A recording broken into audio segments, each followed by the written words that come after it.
Welcome back to the Irish NFL show with me, Noel Dowling. With the draft now just 7 days away, I'm delighted to be joined by ESPN draft analyst Jordan Reid. Jordan, welcome to the show. I'd say you're pretty busy these days at the moment. No problem. Thanks for having me. It's always a pleasure being here. Excellent. I hope you're getting enough sleep now with the draft coming up. You're not working too hard. Not at all. Sleep is not in my vocabulary right now. I imagine this is like Christmas Day coming for you fairly soon now. 7 days away. It goes quickly. Yeah, it does. It feels like the lead up to Christmas for me. I'm like a little kid just staring at the tree every single day. I can't wait for some more presents to be under there. And every single NFL fan is wondering what are some of what's going to be inside some of those presents that they're going to unwrap here in about a week or so. That's it. It certainly is a great time of the year for an NFL fan. Jordan, before I kind of dive into any specific players or teams, just in general, when it comes to the 2024 draft overall this year, how does it kind of compare to previous years? Is it a strong all the way through, or does it kind of start strong and as it goes down, kind of get that kind of little bit weaker? Well, I will say the first two strongest positions, or the strongest positions in this year's draft, are offensive tackle and wide receiver. I think we have two very strong offensive tackle and also wide receiver classes. It wouldn't surprise me if six or seven from either group eventually get drafted in the first round. So, wide receiver classes is something that we've seen be very strong over the past few years or so. And I think that's a combination of a lot of things. High school, college, 707, the increase of that really being more popular now. I think we're always going to continue to get that feeder system of wide receiver classes being strong entering the NFL, and then also offensive tackle classes. This is something that we haven't seen really since about 2 or 3 years ago with the Panay Sewell draft. I think that was a very strong a very strong offensive tackle class overall. But this year's class just takes it to another level. It's probably the best one since we've seen since 2008. That group had seven drafted in the first round, which was a record. And this year's group could tie or even break that record. Yeah, no, they certainly are two really strong position groups there being covered in the draft now this year.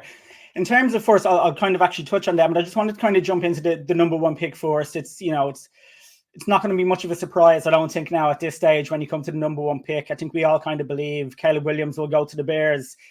Or, is there a chance there could be a twist? Is that how you see it going? Or do you think maybe could it be something they could throw at us?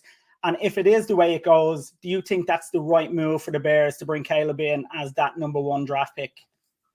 I'd be really surprised if they did not go with Caleb Williams at number one overall. That's kind of been the presumed number one overall pick for about a month or so now. Now that the combine and the pre-draft process is really coming to the conclusion of everything, everybody that I talk to expect Caleb to be the number one overall pick. So I would be really surprised if it's not him. And for Chicago, it's a blessing in disguise for them just because they've closed the book on Justin Fields now. That chapter of everything is closed now. But Caleb, I think he's a transcendent talent. He's a player that can come in and have an instant impact. And the Bears, they haven't had a franchise quarterback really since the days of Jay Cutler, in my honest opinion, as far as some longevity over a long period of time. So Caleb Williams, he's hopefully going to bring some stability to the position. And then also, I think he can be a franchise changing type of quarterback, too. Absolutely. I think that deal Ryan Pauls did last year with the Panthers has worked out pretty nicely when it comes to the Chicago Bears this year. But in terms of the quarterback as a whole, as we mentioned, it kind of looks nailed on for number one. There's no excitement to that one anymore. But when the college season ended, it felt like Caleb Williams and Drake May were kind of like the two standout names in terms of quarterback. But obviously, we've seen it every year. As time goes on, players kind of move up and down. And at the moment now, it looks like, if you believe what we kind of hear, that the Commanders will probably go for Daniels at the number two spot rather than May. I mean, do you think that's how that's going to play out? Or how do you kind of see the quarterback market kind of play out at that top of the draft? Because we know the Commanders go second. They desperately need a quarterback. The Patriots are third. They desperately need one. Although you hear rumblings that maybe they might drop down a little bit. So how do you kind of see it first play out between Daniels and May? And then of those three teams, how do you kind of see them go? That's the big question right now. I think the draft really starts with the number two overall pick, and nobody knows what the Commanders are going to do. Everybody has pretty much assumed that Jaden Daniels is going to be the second overall pick. I don't have any information about that. Who's going to be the second overall pick? I don't even think they know in the building what they're going to do right now. So I think that's the big question mark that everybody really wants answered right now. But we know it's going to be between one of J.J. McCarthy, Drake Mayer, and Jaden Daniels. There's three different ways that they could go with that number two overall pick, and I'm interested to see how it does unfold. Now with New England, I think that's another interesting pick as well, just because they're likely going to pick a quarterback if they do stick and pick. Now, there's no guarantee that they do stick at number three overall, just because there's going to be a lot of QB needy teams that could come up and select the quarterback that they might not like on their draft board, whether that's a Drake May, a Jay Daniels, or even a JJ McCarthy. So it's going to be really interesting to see that second and third overall pick. But I think Washington is going to stay and stick and pick. But New England, I think, is very debatable as far as what they're going to do right now. And you mentioned JJ McCarthy there. He's had a bit of a meteoric rise. If you kind of go back to, as I say, when the college season ended and he was being talked about later on in the first round. Now he's being talked about, at times I've heard people say he'll go above May. And, there was for a brief time, people talked about him going second. I mean, what do you put that kind of a rise down for a quarterback who just out of nowhere suddenly starts moving up that board after the season has ended? Well, it's what I like to call the QB tax. Just because it's such an important position, it's going to be uplifted just because nothing matters on your roster as far as your rebuild until you get that quarterback spot solidified. And we're seeing that with the Chicago Bears right now. The Chicago Bears have a very impressive roster from top to bottom, but they don't have that quarterback spot solidified. So with JJ McCarthy, there is a lot of intrigue with him just because he's very young. He just turned 21 years old in January. And then also the times that he was allowed to throw the ball at Michigan, he was very efficient, whether that's on third down, where he had a 67% completion percentage, or even off of play action, where he completed 76% of his passes a season ago. So there's a lot of intrigue with JJ, and with coaches, NFL coaching, they always feel as if they have the secret ingredients to help uncover that next stage of a quarterback's development. So I think that's why there's so much intrigue about JJ and why there's a lot of buzz that he could be a top 10 or even go as high as the top 5. Yeah, absolutely. And in terms of quarterbacks, when we look a little further back in the draft, there always are a number of teams who are quarterback needy. But like the Vikings, for example, seem like they have built a team that's just waiting for this kind of young rookie quarterback to come into. They've obviously locked up a bit of ammunition there in terms of getting number 11 and number 23. Is it possible maybe, how do we see those or this team play it out? I've heard a lot of people talk about them making big jumps forward. Realistically, how far can they go? And just your own personal opinion, do you think they will kind of make that big jump up to try and steal a quarterback later or earlier on in the draft? I think 3 is the highest that they can go, just because I don't see Chicago or Washington moving, just because both of those teams obviously need a quarterback. So once again, it goes back to New England. If their first or their second option is not on the board, are they comfortable with selecting their third option at number 3 overall? That's the big question that they have to answer. Now with Minnesota, I think it would take a what I like to call a godfather type of offer of multiple first round picks in order to get New England to even think about moving off of that spot. Now, what's going to push them over the edge in favor of making that deal with them? I think it could take 3 first round picks. So whether that's 11, 23 in the future one, or even adding some more draft capital onto that. But once again, it goes back to how comfortable is New England with the quarterback that is available to them at number 3 overall, and are they in favor of selecting and building around that guy at number 3 overall? If not, then Minnesota likely would be the one team that is looking to trade up to secure the rights of another quarterback. Absolutely. And then there's a couple of other quarterbacks who aren't obviously in that group, but we have like Michael Penix Jr., Bo Nix. Do you think these are guys who could go, because of how important it is nowadays to have a quarterback on a rookie contract and how just big that is for a team? Do you think these guys could go later on in the first round, or do you think the second round is maybe where they will end up going? It really just depends on who you ask, honestly. There's so many different opinions about both of them. I think one of them is going to go in the first round. If I had to guess right now, it probably ends up being Bo Nix. I have Michael Penix graded higher than Bo Nix, but when you just look at the resume of both of those guys and you're considering that Nix has been healthier over time, I think he would be the one that ends up going in the back end of the first round. But it wouldn't surprise me if Penix does end up going in the back end of the first round. But once again, it just matters who you talk to, and there's so many different opinions about both. Absolutely. And as you mentioned earlier on, you kind of touched on the wide receivers. we know when it comes to the wide receiver class, there's the big three of Marvin Harrison Jr., Neighbors, and Odunze. And then obviously the class as a whole has got a lot of positive kind of talk from people.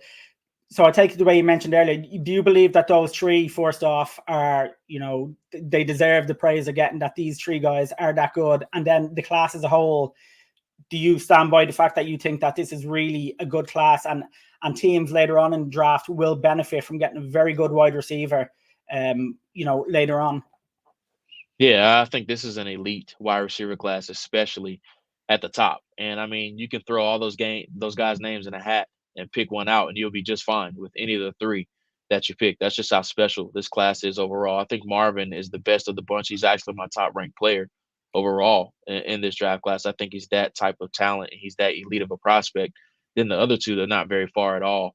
As far as behind him, I have Neighbors as my third overall prospect, and I have Odunze as 7. So we're talking about 3 players that are inside of the top 10 overall, but each are different in their own right. Neighbors is much more explosive than the other two, and I think the other two are more polished than what Neighbors does provide. But I think all 3 are going to be really good pros and be wide receiver ones on the next level. Absolutely. And you mentioned the offensive tackles there earlier on as well. Looks a good group. Is there any group, though, Jordan, that maybe isn't getting as much hype that you look at and say, do you know what, actually, sneakily, there are some good players in there that, if teams get these players, they'll get a really kind of good player that just maybe could be overshadowed by the wide receivers and the tackles and the quarterbacks? Believe it or not, it's actually center. This center class has really grown on me. I wasn't high on it coming into the season, and then throughout the season, I was a little bit skeptical about it. But as the pre-draft process has played out, I've become a fan of this center class. Jackson Powers Johnson is one that I like quite a bit. Graham Barton of Duke, who I have graded as my top ranked center, and then also Zach Frazier of West Virginia are your 3 guys that will probably go somewhere inside the top 45 or so picks. Then after that, there's plenty of depth behind it as well. Cedric Van Pran Granger of Georgia is one I think who has starter level qualities. Hunter Norzad of Penn State is one who I think is very underrated. And then even Bo Limmer of Arkansas, who's another down the line name that has starter level traits as well. And in terms of, positions or players who aren't being talked about, is there someone out there that is kind of a gem draft pick to you that people aren't talking about, but maybe he could go, maybe high in the first round or somewhere in the first round that, people haven't really predicted, but you just think, this player, he could sneak up there now, with a week to go, he could be a player that could kind of surprise people? Well, one that could be a sneaky first round pick is Marshawn Nealon, who's a defensive end out of Western Michigan. Very big defensive lineman, about 6'3", 275 pounds, played in the MAC conference. And I don't know if you ever watched any MAC football. They have random games on Wednesdays and Thursday nights, and you'll very rarely hear about any of these guys until the pre-draft process. So Nealon was one of those guys that was playing on those Wednesdays and Thursday nights and dominating on ESPN, and then went to the Senior Bowl and did the exact same thing. So he's one player that has a lot of buzz in the league right now, and it wouldn't surprise me if he ends up being a first-round pick. Well, I'll definitely keep an eye out for him anyway and see how that kind of works out. And just one last question. Latu, UCLA, is a player who obviously has a lot of hype, but because of a poor or a bad injury, a neck injury, and a 2-year medical retirement, he came back. How do you think that will affect his stock? I know different coaches or different team doctors will look at things differently, but do you think that's going to be kind of a massive impact onto his draft stock? Or do you think maybe there's a team out there that will look past that and see a talent that they can bring in at maybe a great position in the draft? It's a case-by-case basis, and we won't know. We don't have access to the medicals at all. So it really just depends on which team is comfortable with the neck. And then there's going to be some others that don't have him on their board at all just because they're not comfortable with what happened in the past. So it's just a matter of a case-by-case basis, which team is the most comfortable with selecting him, whether it's in the first round, the top 10, top 15, or whatever. It's just a matter of, are you comfortable with the medical situations from years past? Absolutely. Look, Jordan, before I let you go, I know you'll be providing full first round live analysis on ESPN.com's DraftCast tool, which is obviously a great way for fans to follow along and keep up with what's happening in the draft. Other than that, is there anything you have coming out you think the guys should keep an eye out for? And can you just let the guys know, where they can find you and where they can see what you've got your work upcoming?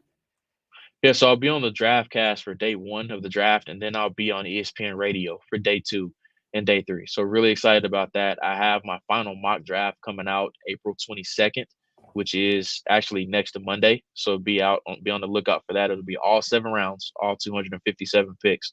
So I'm excited to share that. Then also we have final rankings and then plenty of other things as far as buzz files and notebooks that we're sharing each week as well on ESPN Plus. That's brilliant. I'm looking forward myself. Obviously, I follow a lot of your work. It keeps me updated when I'm going onto the show then. So, I really appreciate that. And again, Jordan, I really appreciate you taking the time to come on. And thanks to everyone for watching. Obviously, please do like and subscribe if you enjoyed the show. And please do keep an eye on the show because, like Jordan, we're going to have so much content coming out between now and the draft and afterwards. But until then,